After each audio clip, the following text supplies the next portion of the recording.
Never before in history had over 1 lakh soldiers surrendered. Never before had a sovereign nation liberated another without occupation or invasion. India not just defeated Pakistan but brought it to its knees, sliced it in half in the war of 1971 that will be studied by military scholars for all times to come. The war that was started by Pakistan by air attacks on our western borders and mass immigration of 1 crore Bangladeshi refugees into India was ended decisively by India. The Indian Navy, commanded by Admiral Nanda, pulverized the Pakistani Navy, sinking 3 of its warships in Op Trident and Python.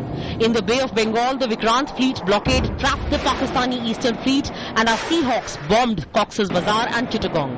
As for air superiority, India under Air Chief Marshal Pratap Lal flew 1,978 sorties in the east and about 4,000 in the west. We lost 54 IAF aircraft but not before bringing down 72 Pakistani planes, 51 of them fighter jets. The army led by General Sam Manekshaw meanwhile had captured 14,000 square kilometers of Pakistani territory in Sindh, Punjab and POK, although it was returned after the war.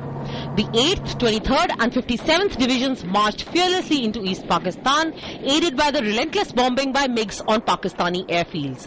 Finally, the raid on the governor's house at Dhaka sealed the victory and the Indian army withdrew as saviors of Bangladesh. They were waved on and cheered by a grateful Bangladeshi population.